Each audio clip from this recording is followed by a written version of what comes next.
Hey guys, and welcome to a new video. Today we are going to be continuing on with the Scouts Pouch series, and we are today going to be showcasing the soda popper. This one was a very heavily requested video since a lot of people apparently like using this gun and want to know more about it. Since all of my other series that have a logical endpoint have finally reached the end, I think this series is going to turn into the next big project I focus on in terms of a YouTube series. I'm still toying in my head about Fashion Fortress. I'm not sure what I'm doing with it yet, but who knows. Anyway, that's not what this video is about. Let's get into the actual video and cover the soda popper. For those of you who don't know, the soda popper is a community created primary weapon for the Scout. Once again, I actually had no idea it was community made, so that's pretty cool. And the design of the soda popper is a broken force of nature with a criticola taped to the bottom of it. The soda popper can come in a multitude of different qualities. You've obviously got your unique quality, but it also comes in strange, collectors, and decorated, which is a fancy word for you can use all of your war paints on it. You can receive the unique soda popper through drops for playing the game, but if you wanted to upgrade to a strange soda popper, you'll have to unbox crate 33, or, just trade for it. If you want to get a collector's edition of the soda popper, you'll have to fill in a collector's kit, or just do it really quickly and just trade for it. Now that we've covered how to get the weapon, let's go over the weapon stats. This should hopefully be everything you need to know about the weapon numbers wise before jumping into a game and trying it out for yourself.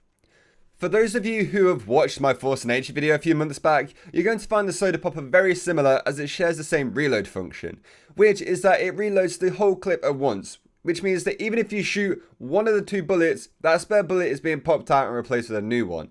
This never really becomes an issue nowadays since ammo is literally all over the floor when you kill someone, but it's something to keep in mind when times are tough with ammo and you're not near an ammo pack.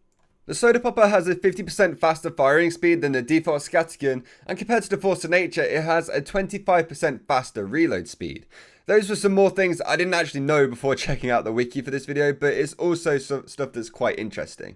Since the soda popper once again is a type of shotgun, it means that it's going to be much more effective the closer you get to an enemy. That being said, at long ranges you could be expecting to do anywhere from 3 damage to 26, which 26 damage doesn't sound too bad from range, but most of the time you're not going to get that. Medium range you have 24 to 57 damage, and at point blank range you deal 104.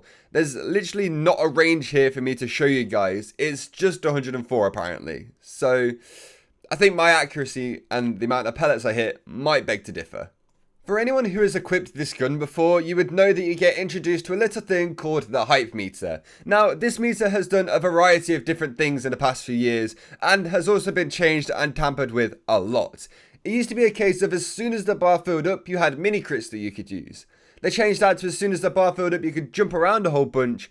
And now, once the bar is full after dealing 350 damage with any of the Scout's weapons while the soda popper is equipped, you can now right click to activate the meter whenever you want. And what that allows you to do is gives you an extra 5 jumps you can use, which brings your total of mid-air jumps up to 6. They've also changed the hype meter to make sure that the atomizer does not work while the hype meter is activated. So you can't actually swap out to the atomizer to try and get an extra jump in. So you've hit your limit of mid-air jumps at 6, but that'll be more important later.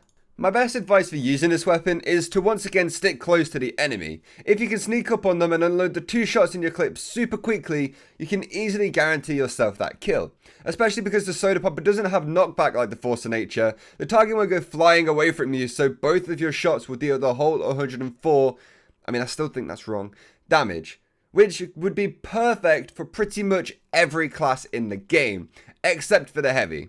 But if you get a quick reload off while jumping around him, you still stand a very good chance of survival and securing yourself a very easy kill. If you wanted to engage from further away, you could technically still use the soda popper to pepper them with a few pellets. That was really hard to say.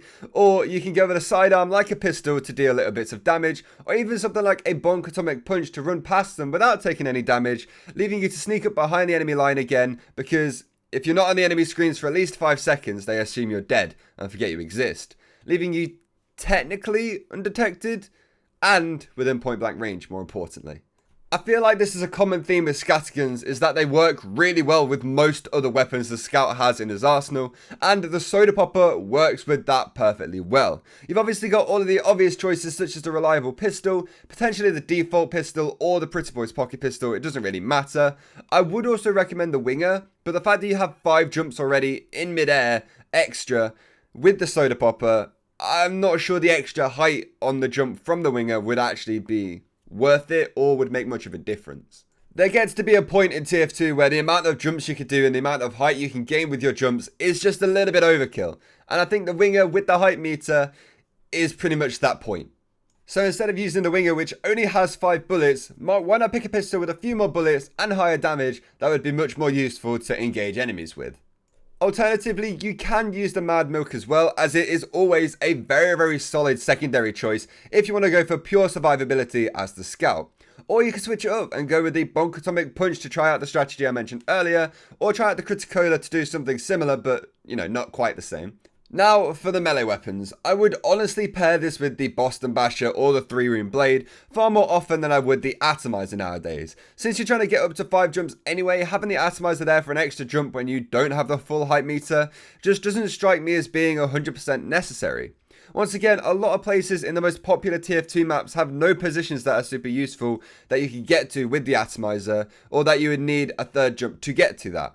With the Scout, you can make most decent jumps in the 2 that you already have, but the Soda Popper's 5 jumps are more used to jump around an enemy and confuse the hell out of them. That's not to say that the Atomizer isn't a good choice if you did want that extra jump just in case, but personally, I would use something else since you're going to have enough jumps soon enough anyway. So just the default or the Holy Mackerel or something like that would be perfectly fine, and anything else you want to use really, they don't really matter. Okay, this is the time for my opinion on the weapon. Throughout the series, I've found all of the weapons to be fun so far, and once again, I don't think the Soda Popper is an exception to this. It's amazing to watch people try and track you in the air, and when you're jumping around with the height meter full and hitting it from all angles, it gets quite hectic. I quite like the whole 2-bullet clip of the Soda Popper in certain situations because it varies up the gameplay from the regular Scattergun for me quite nicely, and it makes you play a little bit differently and changes up your playstyle quite a bit, which is something I also like doing while I'm playing a Scout, or if the regular Scattergun's getting a bit too stale. This is, yet again, another weapon I would definitely recommend you all to try out for at least a solid game or 2, see what you think about it, try and adapt a playstyle to it, try and get a kill streak or something with it, and basically just see how you do and see how it goes, because I really like this weapon. Maybe the height meter for there isn't actually just like my favorite thing about the weapon, it might just be the fact that it's quite like the Force of Nature without the knockback. But you don't have to use the height meter. It's just an extra feature there if you want to use it. It's basically the Force of Nature without knockback if you don't use it, which is also something very good. I probably preferred the old mini crits height meter than this one, but, you know, it was a little bit OP, so, you know, it kind of makes sense that they've changed it to this. So, I don't know. It's there when you want to use it, but if you don't want to use it, it's also very nice. So anyway, that is going to do it for the video, you guys. If you did enjoy it, make sure you leave a like down below. And while you're down there, if you want to also press the subscribe button, like don't smash the button or anything, just press it gently. It would also be awesome as well. Since I'm recording this video days in advance, I don't actually know if we've hit 47k yet. So if we have, then that's a massive thank you to you guys. And if you haven't, well, if you subscribe right now, we will keep up the push to get there. Thank you so much for the support recently, guys. It's been amazing, as always. I hope I managed to teach you something that you didn't know about the super cool Soda Popper. And I'll catch you all in the next video. Goodbye.